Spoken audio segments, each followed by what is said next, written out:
Jose Chameleone finally asangiddwa ng'akola ebintu by'ekirogo. Avuddeyo n'arecruitinga abasajja abalala okuyingira ekibiina kya Illuminati Sweden, era nga abadde n'amagye abiri n'agamba abavubuka ki ekyokukola. Abagambye obugagga okubufuna bwokka n'okubeera ow'ettutumu n'amaanyi, olina kubeera nti ogenda mu nnyanja okusobola okuba nti osabavinga n'okufuna ebintu nga bwe birina okuba nti bibeera. Ebiseera ebisinga bagambanga Jose Chameleone nti mulogo nga yeewakana, bagambanga Jose Chameleone ng'agenda mu nnyanja yeewakana, bamugambanga ebintu ebisinga obungi ng'abigaana.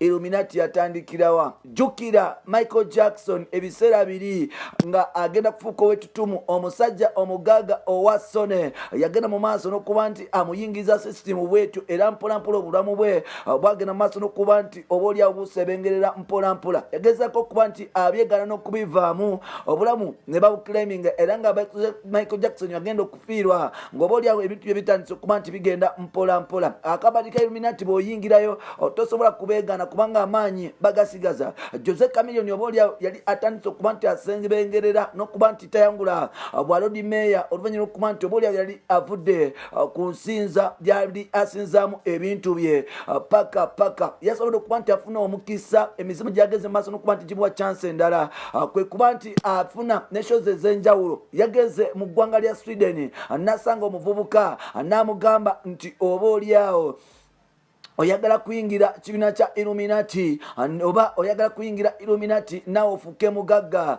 Jose Chameleone namuwa process, yakutte amagi abiri n'amulagirira ki ekyokola, era nga abantu basigadde nga bewuniikiriza.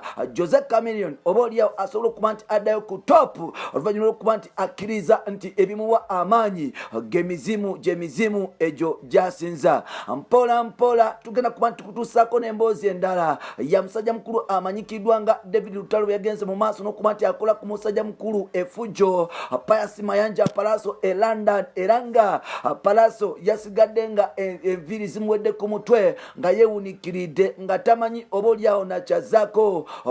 Mpola okusobola okuba nti obaolyawo amudda mu lutalo, yasobodde okuba nti akola ku efujjo ku musajja mukulu amanyikiddwa nga Palaso, nga bawininwaji bonna batunudde ba John Black nga tebanyi kyakuddamu, ng'omusajja agenda mu maaso n'okuba nti akola ku munnefujjo. Byebimu bye tugenda okuba nti tukutuusaako mpolampola, naye ng'ate mugatambula mu ggwanga lyattu Uganda ne ku African continent musajja mukulu amanyikiddwa nga Masinde Onyango Dennis Onyango byageze mu maaso n'okuba nti akwata penalty turn ng'ataasa ttiimu ye ya South Africa okuba nti agifunira ekikopo ekyamu kya Super 8 South Africa. Onyango yageze mu maaso n'okuba nti atenderezebwa ensi yonna, era nga wetuukira y'omu ku goalkeeper abakyasinze okuba nti bogerwako mu ggwanga lyattu Uganda ne mu nsi yonna okuba nti watabu record yagenze mu maaso n'okuba nti obaolyawo azimenya. Bwe yakutte ekikopo kino yadedicatinze musajja mukulu amanyikiddwa, ekikopo kino yakyededicatingidde musajja mukulu amanyikiddwa nga Kenneth. Now muzikirize mbatuuse ku mboozi ya Jose Chameleone, obaolyawo musobole okuba nti mugifuna ey'emizimu, tusobole okuba nti tutambula ffenna. Tukwaniriza ku mukutu gwaffe omuganzi ogumanyikiddwa nga Uganda Mukamuli amanya n'eddoboozi bakutantambuli Jimso Namwalu Kibwaya Maksudi Junior made in Uganda. Webale kuba nti okutambula naffe, webale kuba nti okkiriza nti we are moja there, so nti tuli bakabi. Buli ssaawa 7 ez'emisana nkusaba ojja wano checkingewo tunaaba tukutuusaako amawulire agatambula 7 ez'emisana still ku ssaawa 10 ez'akawungeezi, era tubeere nti tukutuusako amawulire amalala ne ku ssaawa 3 ez'ekiro. Teweerabira tujja kutuusanako ne bu emergency, so oyiniwaddemu okuba nti wekumira n'okuba nti osubscribe nga tusobole okuba nti tutambula ffenna. Alina business enamba eri 0787 009535 osobole okuba nti onfuna, osobole okuba nti oleeta business ku WhatsApp eri 0787 009535 tusobole okuba nti tutambula ffenna mpolampola. Now kati nzikiriza tusobole okuba tusimbula olwo katono osobola okuba nti omanya biki ebitambula mu ggwanga lyatu Uganda. Lwali olunaku lwa kusatu, lwali lunaku lwa kubiri, Jose Chameleone yasobola okuba nti asituka n'ayolekera eggwanga lya Sweden, era ng'omusajja ono yasuukira mu kibuga ekimanyikiddwa nga Copenhagen. Mpola mpola n'asobola okuba nti abaalamuko mpola mpola, n'avaawo mpola mpola n'amitinga abantu ab'enjawulo.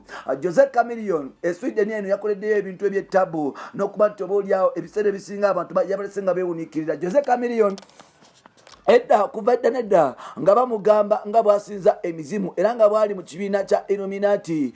Yes, mpola mpola, era nga y'omu ku barecruiter abagenda mu maaso n'okuba nti obaoli abarecruitinga abantu okuba nti bakkiriza mu nsinza ey'emizimu. Bwe yata oluyimba olumanyikiddwa nga Tubonge, kino nno kyalagira ddala nti Jose Chameleone obaoli awo oluyimba luno yafuula lwa ddiini, naye ng'ate yali agezako okuba nti apeitinga ekifaananyi ku bizimuzimu byagenda mu maaso n'okuba nti asinza. Bwe yakwata omwana w'abandi omuto n'agezaako okuba nti amuwayo nga saddaaka ku kyaki mu musana ddala, kino ekintu kyagenda mu maaso n'okuba nti kivumirirwa abantu bangi, especially abaali bakkirizibwa mu bizikiriza eno, era nga obamu ku abo abaali bagenda mu maaso n'okuba nti bakkiriza mu nzikiriza y'emizimu giyita Illuminati, yavaayo n'atutegeeza nti Jose Chameleone kukwata omwana n'amuteeka mu musana nga guvaayo, akabonero kalaga nga bweri saddaaka, era omwana oyo almost bamuwongayo mu mizimu gya Satan. Omuvubuka ono yatugamba simulala bamuyita Lwasama the music teacher, bamuyite Lubega Ismango, ono analyst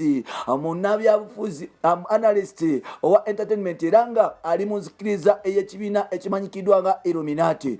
Jose Chameleone obaolyawo yagenda mu maaso n'okuba nti ebiseera ebisinga yeebala, era nga muganda we amanyikiddwa nga AK47 byagenda mu maaso n'okuba nti ava mulamu bw'ensi eno. Bannayuganda bagenda mu maaso n'okuba nti bamupointingamu engalo nti nno obaolyawo yali ageze mu maaso n'okuba nti musaadaakayo. Chameleone yavaayo n'akuba ennyimba edda nga babebekulwa mugamba nti kano akasajja kagenda mu mizimu, n'abagamba nti bawoza nyanja balabe balinga batasoma. Kino n'ekintu ekyagenda mu maaso n'okuba nti kimenyawo abantu bonna abaali balowooza nti Jose Chameleone obaolyawo asinziza ddala emizimu nga bwe kyali badde kibeera. Jose Chameleone lwabadde olunaku olw'omukaaga yasobodde okuba nti obaolyawo yeewuniikiriza abantu. Bwe yavuddeyo n'atukwata omuvubuka ng'akutte amagi 2 mu ngalo, n'atandika okumugamba nti bw'obanga oyagala okumanyika okufuuka omugaga mu nsi muno, ekintu ky'olina okuba nti okola kwe kuyingira ekibiina kya Illuminati n'okuba nti obaolyawo ogenda mu nnyanja. Ekintu ky'ogenda mu nnyanja kintu kyangu nnyo. Kwata egi erisooka liteeke mu bbaafu eddala, olikwate olisuule mu kkoona, otandike okuba nti odduka emisinde, oleme kutunula mabega, mpola mpola odduke paka olina okuba nti otadde egi erisooka ng'omaze okuva mu kkoona oba giyite junction, osobole okuba nti odduka mpola mu masanganzira, osobole okuba nti odduka nga tutunudde mabega, osobole okuba nti otuuka gy'olina okuba nti otuuka. Wano nno bw'omala okutuuka totunulayo, era sigala ng'oli solid mpaka ojja kulaba obudde bw'ekirawo nga butuuse.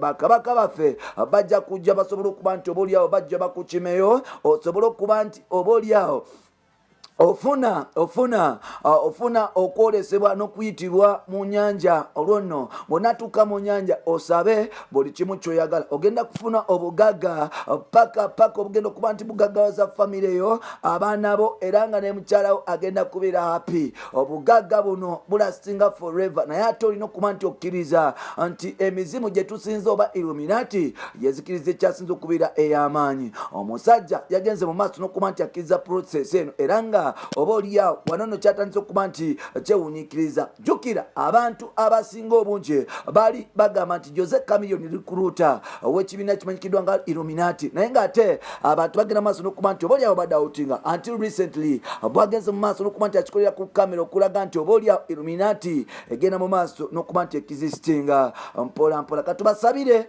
bagenda mu maaso n'okuba nti obaolyawo baachivinga bye bagala. Ebyo nno ebadde emboozi ya Jose Chameleone kasobole okuba nti kutuusa gwagala okuyingira Illuminati kyekyo kwatagana amagi 2 lwakwedde ni maaka wano Stenson zirabika nenoonya wali Stenson otekewo ejjiri ne lisooka otekewo nayo neryokubiri ofubutuka emisiri nga tutunudde mabega ogera kufuna obugagga.